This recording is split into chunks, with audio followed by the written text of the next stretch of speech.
The twin suns of Orvus III hung low in the sky, turning the dust into gold. The air smelled of oil, sweat, and metal. As merchants shouted over each other in the slave market, crowds of rough aliens pushed and argued, trading lives like they were tools. Among the cages stood a small figure, thin and silent, her skin pale like moonlight, and her hair almost white. She didn't move, didn't cry, didn't even look up when buyers passed by. The traders called her mute, saying her voice was broken, that her mind was empty. They laughed, saying no one wanted a slave who couldn't speak. Jay stood at the edge of the market, his hands deep in the pockets of his worn jacket. He wasn't a rich man, just a human mechanic trying to survive on this alien world. He came here often to buy broken things, machines, droids, scrap metal, and anything he could fix and sell. But today his eyes stopped on the girl. She was so still that for a moment he thought she was a statue. Then he noticed her hands, trembling slightly, gripping the cage bars like she was trying to hold herself together. "Broken unit," the merchant barked, seeing Jace's gaze. "Half-synth girl. Mute, not worth much, but she eats little." Jace frowned. "She looks terrified, not broken." The merchant laughed, showing sharp teeth. "You want her? 5 credits, maybe 3. She'll make a good cleaner if you don't mind the silence." Jace didn't know why, but something in his chest tightened. He'd seen slaves before, he'd seen children sold for parts, but there was something different about her. Maybe it was her eyes, dull silver but hiding something alive deep inside. He sighed, reached into his pocket and tossed the merchant a few coins. The man grinned, opened the cage, and shoved the girl forward. "She's yours now." "Human." The girl stumbled and fell to her knees. Jace crouched beside her, speaking softly. "Hey, you're safe now. I won't hurt you." She flinched when he moved closer. Pressing her hands against her ears, he stopped, realizing she was shaking. "It's okay," he said again, his voice low. "I'm not going to touch you." She slowly lifted her head, her silver eyes meeting his for the first time. There was no emptiness there, no confusion. Only fear, deep and desperate. It wasn't the fear of a slave who feared pain. It was the fear of someone hiding from something much worse. The merchant laughed again. "Careful, human, she's strange. Doesn't eat for days, doesn't talk, doesn't sleep." Jace ignored him and helped the girl to her feet. She was light, too light, and when she stood, her legs shook. He took off his jacket and wrapped it around her shoulders. She looked down at the fabric, confused, as if kindness was something she had never known. "Come on," he said gently. "Let's get you something to eat." They walked through the crowded market. People stared. A human with a pale slave was not something you saw every day. Jace led her through alleys, past food stalls and repair shops, toward the old transport yard where he lived. The girl walked close behind, silent as a shadow, her steps light and careful every time a loud noise echoed. She flinched and looked around. It was as if she expected someone to jump out and take her back. When they reached his small workshop, Jace opened the door and motioned for her to enter. Inside were old machines, broken drones, and piles of metal. The smell of oil and grease filled the air, but it was safe, warm, and quiet. He pointed to a seat. "You can rest there." She sat down slowly, her eyes scanning the room like a cornered animal. Jace poured her a cup of water and placed it near her hands. "Here, drink," he said. She hesitated, then took a small sip. Her fingers trembling, he smiled a little. "See? Nothing bad here." For a moment she seemed to relax, but then something changed. A faint hum filled the air, like static electricity. Her eyes widened suddenly. Turning from silver to bright white, she stood up, her breathing fast, her lips moving but no sound coming out. Jace took a step forward. "What's wrong?"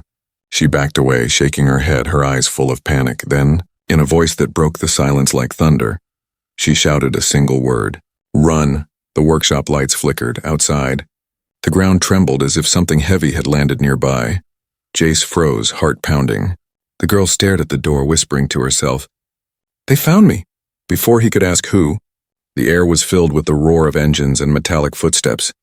Jace realized this was no ordinary slave, and buying her might have just painted a target on his back. As the shadows moved outside, she looked at him once more and whispered, "Please, don't let them take me again." And with that, the silence of the market was gone forever. The word "run" still echoed in Jace's ears when the first explosion shook the ground. The workshop windows shattered, spraying glass across the floor. Outside, screams rose as dust and smoke filled the narrow alleys. Jace ducked instinctively, pulling the girl behind a heavy table. "What's happening?" He shouted. She didn't answer. Her glowing silver eyes locked on the door. Her breathing quickened, hands trembling as the sound of boots and engines filled the air. Outside, metal steps thundered closer, soldiers, armored and fast, through the cracked door. Jace saw their reflections in black armor, glowing blue visors and insignias of the Vraxian Empire. He cursed under his breath. "Empire soldiers, what do they want with you?" The girl shook her head frantically. "They're not soldiers," she whispered. "They're hunters." Before he could ask more, the door burst open with a hiss. Two armored figures stormed in, weapons drawn. "Hands up, human," one barked. "By order of the Vraxian Council, surrender the fugitive." Jace froze, looking from the girl to the soldiers. "Fugitive? She's just a kid," he said. The soldier raised his blaster. "That is no child, human. Step aside." The girl clutched Jace's sleeve, shaking. "Please don't let them take me," she whispered. Something in her voice, and something human, made Jace's heart twist. Before he even thought, he grabbed the nearest tool, a plasma wrench, and swung. It hit the soldier's arm, sparking. The man stumbled, shouting, and Jace pulled the girl toward the back door. They ran into the alley as laser bolts sizzled behind them, the air filled with smoke, light, and the metallic smell of ozone. Jace's lungs burned, but he didn't stop. He grabbed her hand, pulling her through the maze of alleys he knew by heart. She moved fast, almost too fast, her bare feet barely touching the ground. "Left?" she gasped suddenly. "Go left." Jace didn't question it, and they turned sharply, disappearing into a narrow tunnel that led beneath the market. The tunnel was dark, lined with old pipes and dripping cables. The girl pressed her ear against the wall, listening. "They're tracking my blood," she whispered, voice trembling. "They can smell it through machines." "Through metal?" Jace looked at her, confused and scared. "Tracking your blood? What are you talking about?" She didn't answer, just kept moving deeper into the shadows. Her skin glowed faintly like moonlight through fog. He realized she wasn't just pale. Her veins shimmered with light beneath the skin. They emerged into the old droid scrapyard, a graveyard of forgotten machines and broken ships. This was Jace's territory, his home ground. He dragged an old crate across the entrance and motioned for her to stay quiet. Outside, he could still hear the soldiers shouting orders. "Scanning with their devices. Subject detected. Moving east," one voice said through a communicator. They were searching every corner of the city, and the bounty for her must have been huge. He turned to her. "Who are you?" Her lips trembled. "My name is Zara," she said quietly. "And if they find me, they'll kill you too." He frowned, kneeling beside her. "Why did you tell me to run before?" She looked down, her voice barely a whisper. "Because they kill anyone who helps me." Then her silver eyes met his again. "You don't understand. I'm not just a slave. I was made." "Made?" he repeated. She nodded slowly. Lifting her hand for a moment, her skin flickered, revealing thin metallic circuits beneath, glowing softly like stars. "I'm half organic. Half machine," she said. "They call me the Silent One, a failed experiment of their royal blood." Jace stepped back in shock. "You're part machine?" Her expression hardened. "Not part hybrid. My kind was created to serve the royals. But I learned to think, to speak, to feel, so they hunted us down." Her voice broke. "I'm the last one." Jace felt a cold weight settle in his chest. He didn't know what was worse, the soldiers outside or the truth in her trembling words. The sound of engines roared again, closer this time. A searchlight swept across the junkyard, blinding them. "Zara!" A metallic voice boomed through a loudspeaker. "You belong to the Empire. Surrender or we burn this place to ash." Jace clenched his fists, his mind racing. If they found her, they'd kill her. And if he did nothing, her blood would be on his hands. He looked at her, breathing hard. "If I help you, will they stop chasing you?" She shook her head. They never stop. The decision hit him like lightning. He grabbed a tool bag, tossed her a cloak, and said, "Then we run." She blinked, surprised. "You'd risk your life for me?" He smiled faintly. "I fix broken things, remember? Maybe that includes people too." Before she could answer, the searchlight swept over them again. Jace threw a metal sheet up to block the beam, grabbed her hand, and sprinted behind them, blasters fired, setting the junk piles ablaze. The heat burned their backs as they ran through smoke and sparks. Zara turned once, her glowing eyes wet with tears. "Why are you doing this?" she shouted over the noise. "Because you told me to run," he shouted back. "And I'm listening." As they vanished into the wastelands beyond the city, the soldiers' voices echoed behind them, furious and relentless. The silent girl from the market was no longer mute, and Jace, the poor mechanic, had just declared war on an empire without even realizing it. Night fell heavy over the wastelands, wrapping everything in a dull red haze. The twin suns had vanished behind the jagged skyline of Orvus 3, leaving only flickering lights and distant explosions in their wake. Jace and Zara hid inside the twisted maze of his scrapyard, a mountain of rusted metal, broken droids, and forgotten ships piled high like tombstones of a dead age. The air was thick with smoke and the faint hum of old machinery. For Jace, it was home. For her, it was a cage made of memories.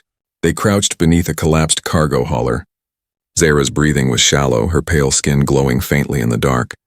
Every time a sound echoed on the wind, a creaking pipe, a distant engine, she flinched. Jace watched her carefully, trying to understand who or what she really was. He had seen aliens of every kind, but none like her. She looked fragile, but there was something deeper, something sharp and electric hiding under that silence. "Hey," he said softly, breaking the stillness. "You need to eat." She shook her head, whispering, "Food doesn't help, not for me." Her voice was small, almost mechanical under the softness. Jace frowned. "Then what do you need?" She hesitated, then said, "Power." She pointed weakly at the junk around them. "Old tech, old circuits. I can take energy from it." Jace blinked, unsure if she was joking. But when she touched a broken droid nearby, the metal around her hand lit up like a pulse of lightning. Sparks crawled up her fingers and her breathing steadied. Her eyes, silver and bright again, opened fully. Shining like tiny moons, Jace took a step back, amazed.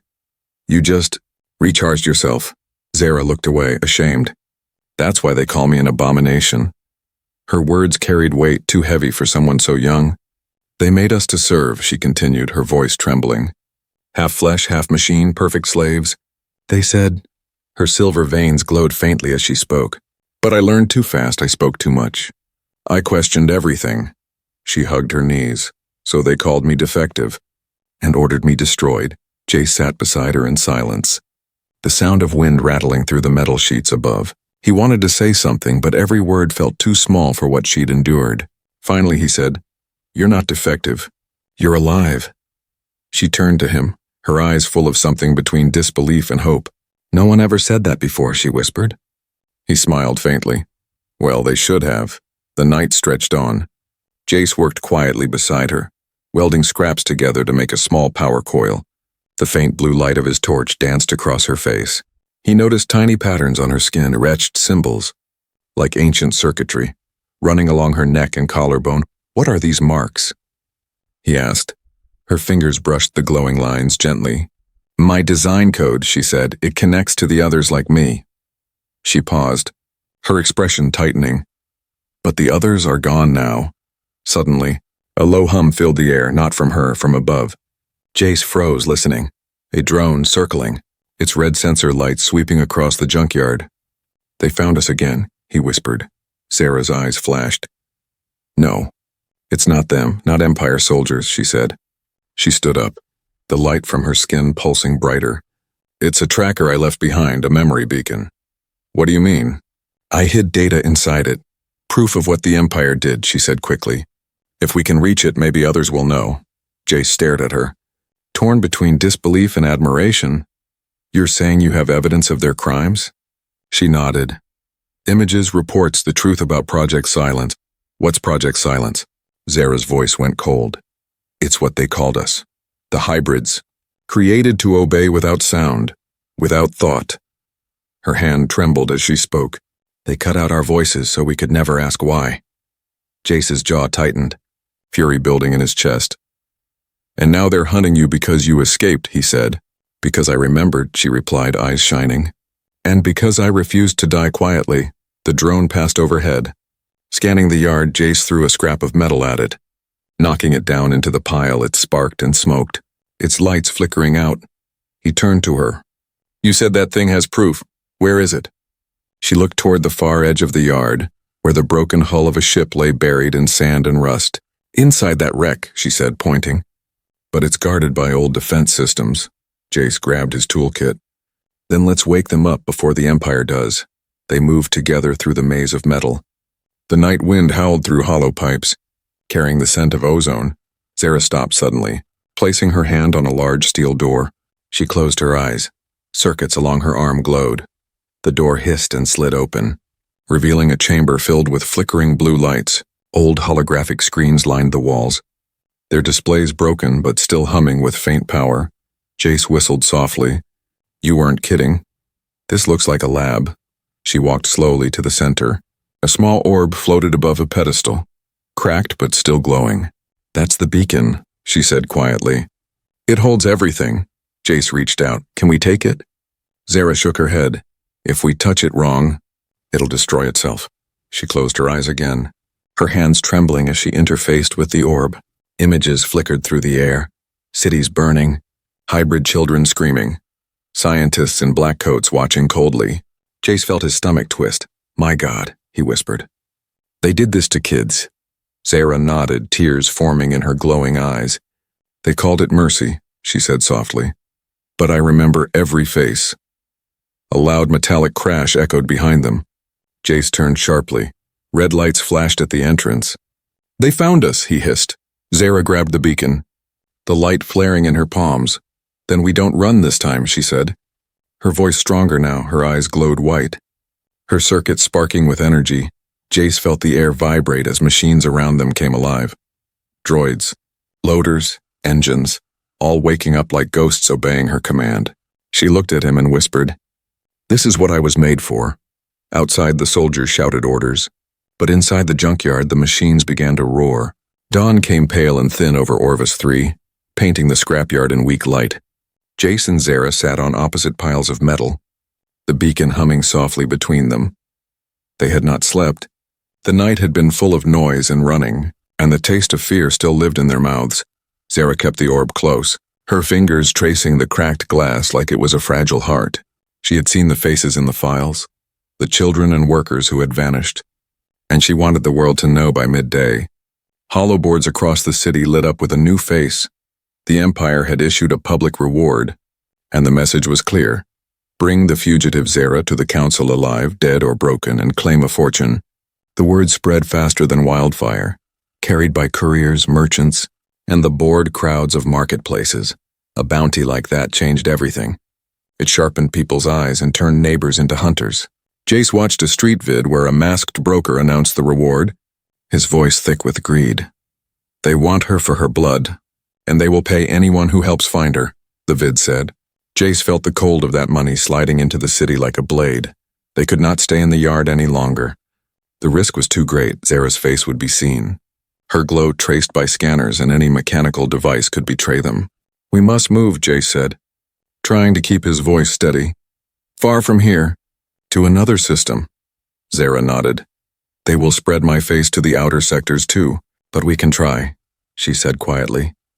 If the beacon reaches the right hands, maybe they will fight back. Jace was not a soldier.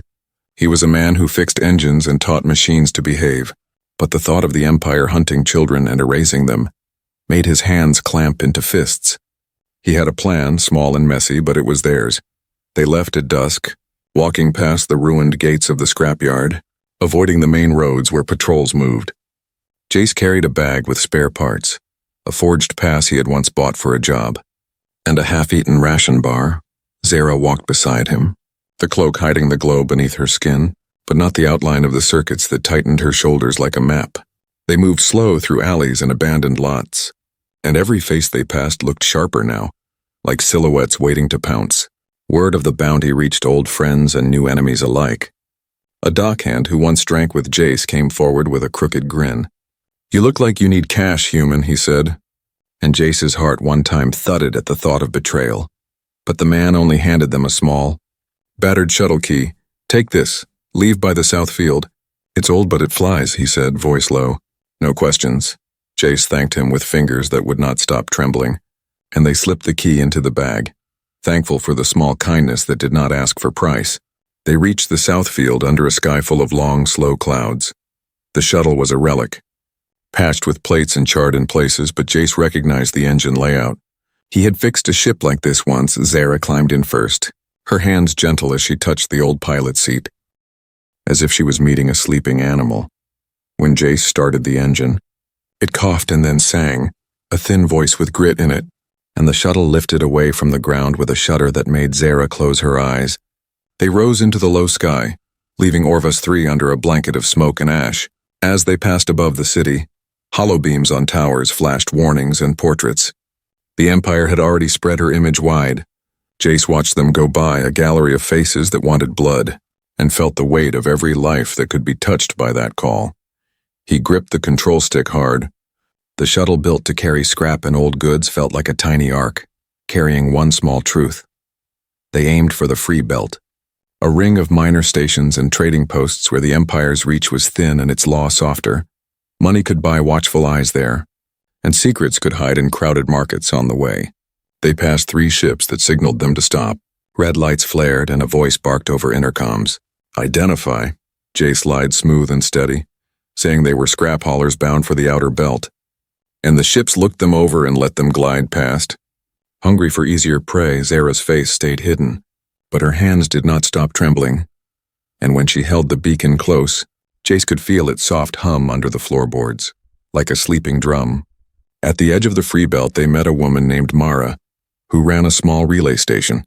Her hair rough with solder burns and her eyes sharp with the map of too many losses.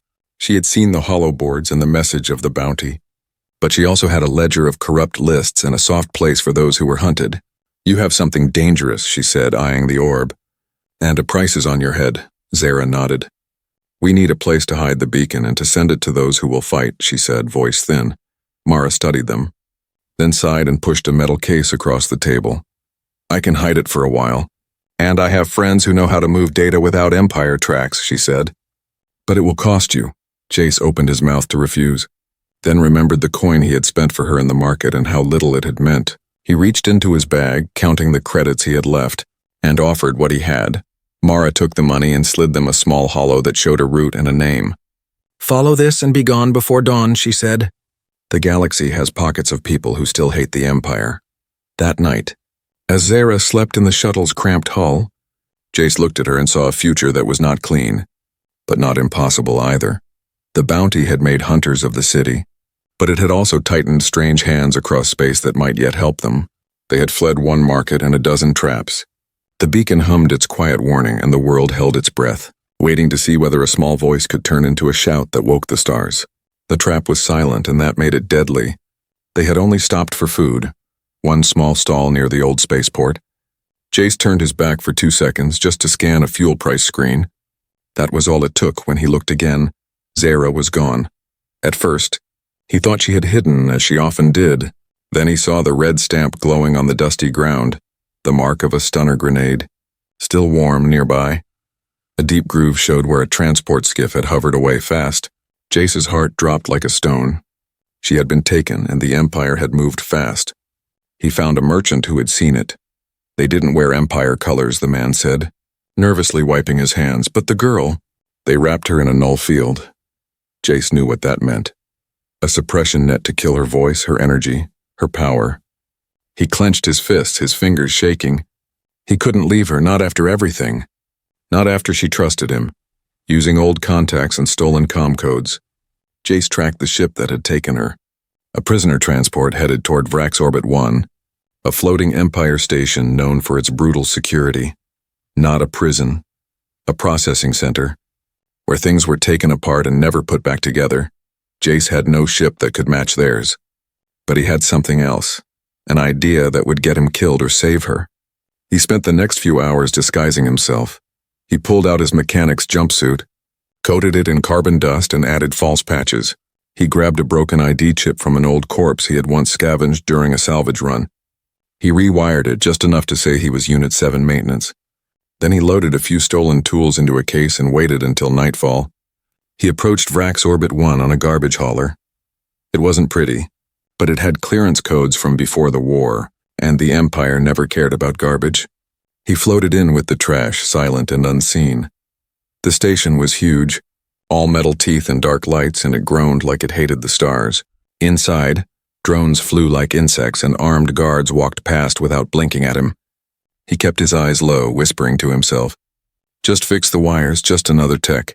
He reached the prisoner bay just as they were unloading the new captives. Rows of beings in shock collars and magnetic cuffs shuffled off the transport skiff. But one of them was different. Silent, glowing slightly beneath her skin, her cloak gone, her arms locked in a containment brace. Zara. Jace's throat went dry. She looked half awake, her body slumped, her eyes dull and dim. They had done something to her, drained her energy, locked her thoughts. He followed the guards at a distance. Pretending to work on a nearby panel, they led her into a holding cell, sealed with 3 layers of security. He counted the guards, 2 at the door, 1 watching through a screen. No alarms yet, but time was short. He waited until the hallway lights dimmed for shift change. Then he moved, fast and silent. He overrode the panel using an old Empire backdoor code, something he'd memorized during his days fixing confiscated ships. The door hissed open and he slipped inside, heart pounding. Zara lay on a low bench, motionless. Zara, he whispered. Kneeling beside her, her eyes fluttered, but she didn't speak. He touched her face gently. It's me, Jace. I came for you. She blinked and a tear slipped down her cheek. Don't, she whispered weakly. They'll kill you. I'd rather die trying than leave you here, he said. His voice shaking, he pulled out a pulse driver and started working on her restraints. The first lock clicked open, then the second as he reached the third. An alarm flared, sharp and screaming. The hallway outside lit up in red. Footsteps pounded toward them. Voices shouted orders. Zara sat up, her body still sluggish, but her eyes focused now. I can stop them, she said, but you need to help me connect. To what? To the station. Jace didn't hesitate. He pulled a small power conduit from the wall and placed it in her hand. The moment she touched it, the lights around them flickered. Her body arched slightly, energy flowing into her circuits. She stood shakily but taller, stronger. The guards burst through the outer door. Rifles raised, but the systems around them shorted. One by one, cameras blacked out, lights shattered. Control panels exploded with sparks. Zara raised her hand, not in violence, but in command. And the doors behind them slammed shut. Sealing them inside, she turned to Jace, breathing hard. We have 60 seconds before the override resets. Then let's make them count, he said. Pulling her into the hallway, they ran, turning corner after corner as sirens blared. Doors opened for her without touch. The station itself listened to her. It was like watching a ghost return to a home that once rejected her. They reached the docking bay. A single shuttle remained. Small, fast, half-fueled, but it would fly. They launched just as security teams reached the blast doors. Lasers fired, but missed. The shuttle screamed into the stars, shaking from every side. Jace took the controls while Zara collapsed beside him, her hand still glowing faintly. He looked over and whispered, "You okay?" She nodded slowly, her voice barely there. "I remembered something," she said. "What?" "The last thing my mother said before they took her." Jace waited. She said, "You are not a weapon, Zara. You are a warning." And as the stars opened before them, that warning had just escaped the Empire's grip. The stars outside the shuttle twisted and blurred as they jumped into hyperspace. But peace did not follow them. Inside the small cabin, Zara was shaking, her body glowing too bright, too fast. Jace gripped the flight stick with one hand and reached for her with the other. Her skin was burning hot, her veins pulsing like white fire. "Zara," he said, voice tight with fear. "You have to slow down." She was whispering something in another language. Over and over, symbols glowed along her arms. Her face, her neck. More than before, she looked like a star trying to stay inside a body. "I absorbed too much power from the station," she gasped. "I can't hold it in, not all of it." Jace's eyes darted across the dashboard. Warning lights flashing, fuel low. Nav beacon unstable. But none of that mattered now. "What happens if you can't hold it?" he asked quietly. She looked at him with tears in her glowing eyes. "The energy. It will overload," she said. "It could destroy everything around me." Jace didn't flinch. "Then we need to let it out and somewhere safe." Zara shook her head. "Nowhere is safe if I lose control." "Then you don't lose control," he said. "I'll find a way to help you release it. Just not here." "Not now." The ship rocked violently, another jump wave, but it wasn't them. Something massive was entering the system behind them. Jace looked at the scanner and his heart stopped. 3 ships, all Empire class, dropping out of hyperspace like wolves. They followed us, he muttered. Zara leaned forward, sweat pouring down her face. They locked onto my core signature, the one in my spine. Jace turned the shuttle sharply, flipping toward the nearest asteroid belt. We lose them in the rocks, he said. Unless you have a better idea. Zara didn't speak. Her hands were pressed against the ship's walls. The metal around her hands shimmered like it recognized her for a moment. The engines surged brighter, smoother. She was sinking with the ship itself, Jace blinked. Are you controlling the systems? She nodded slowly. Only for a short time, the ship's old. It's fighting me. Jace smiled despite the danger. It's not used to someone trying to fix it. They dove into the asteroid field, jagged black rocks spinning in every direction. The Empire ships followed, but slower, cautious. Zara's power flowed through the ship like a living pulse. It weaved between the rocks with unnatural grace. But her body was starting to flicker. Her light dimming, then flaring, her control was breaking. Jace reached under the control board and yanked out a coolant line. He rigged it to the power core and rerouted energy toward an auxiliary chamber. Get in the back, he said quickly. There's an empty fusion shell. Dump your excess charge in there. Zara hesitated. I'll destroy the shell. Better the shell than you, he said. Go. She crawled to the back, sweat pouring down her face, sparks trailing from her skin.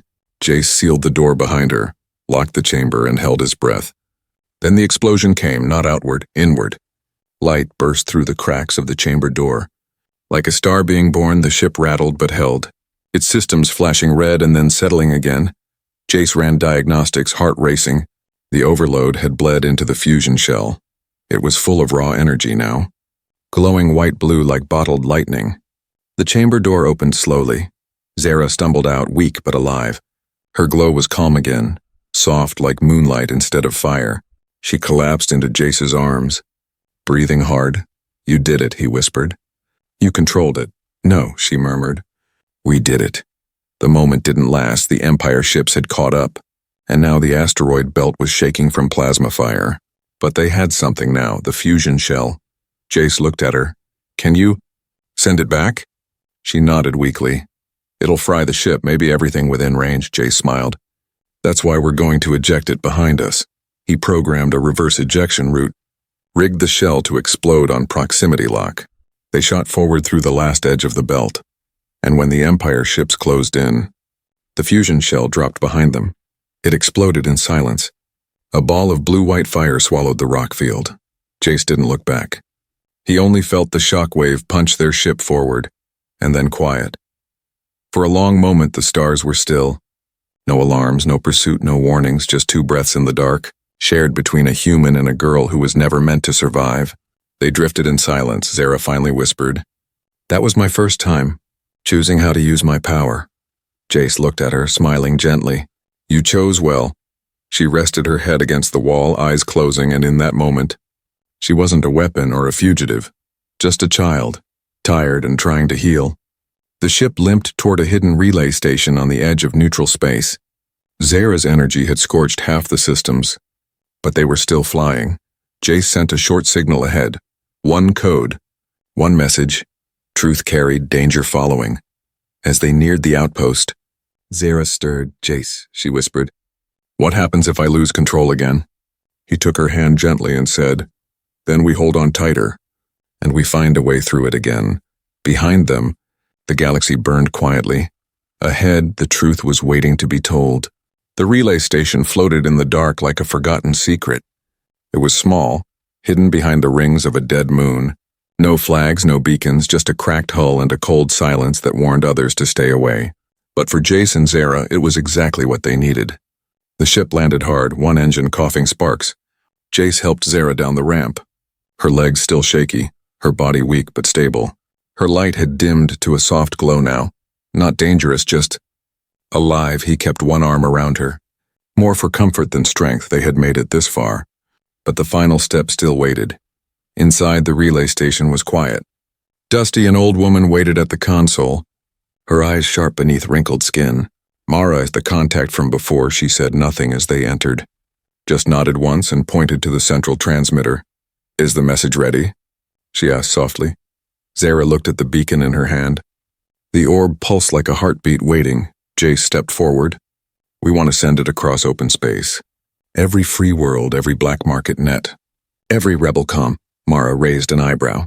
You'll paint a bigger target on your backs than ever. Zara nodded. Let them aim, at least now. They'll know what they're aiming at. She walked to the transmitter and placed the beacon into its cradle. The screens lit up, thousands of connection lines opening across the system. The station groaned as it powered up, old parts waking from years of sleep.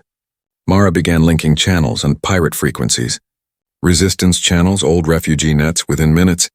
The signal reached nearly every outer colony. Then the real question came. Jace turned to Zara.